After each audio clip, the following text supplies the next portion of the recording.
Roy, CIRI will soon celebrate its 40th anniversary on June 8th of this year, marking 40 years in existence, and I don't think there is anyone as qualified to talk about the early days of CIRI and how it was to form the company and what those early days were like than you are, and so I'd appreciate it if you could share your thoughts.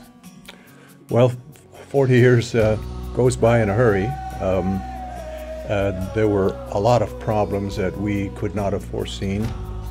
There were many naysayers out there, particularly outside of the Native community, that predicted that the act would fail, that it wouldn't be many years before the land and the money provided by the Settlement Act would no longer be in Native hands and be in other hands. And since then, the corporations have become really worldwide in nature.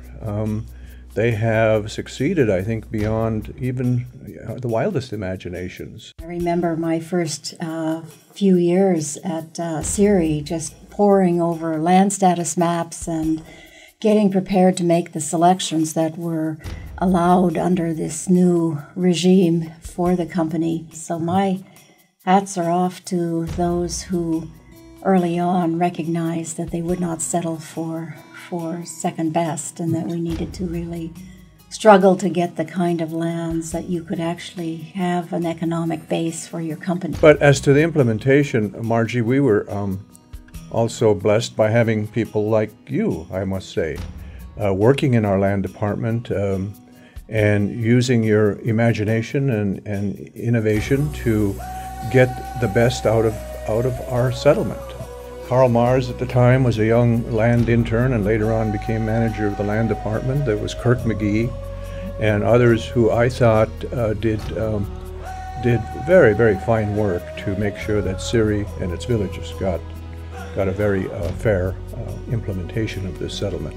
We every Native group or entity in the state is embodied in our shareholder base, and so they look to CIRI as a very strong link to their cultural past. We can take pride in having people associate with us and connecting to their culture through the corporation. I think that's absolutely correct.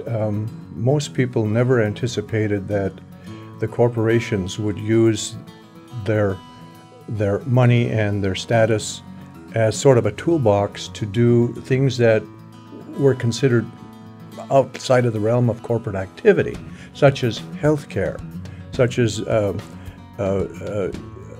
social services, such as housing. We have the nonprofit activities that, for example, we have a health corporation that has a $200 million budget now and employs 1,500 people and delivers first-class health care. We have a foundation that has a corpus of about 50 million and has distributed millions in scholarships over the last 20 years. We have a housing corporation that works to provide shareholder housing. We work at the same time to preserve culture through this KNVA as one of the things, the Alaska Native Heritage Center. So we've used it as kind of a toolbox to do all of these things that needed to be done, that were outside of the realm of corporation activity. That says a lot about the future of the company. Right.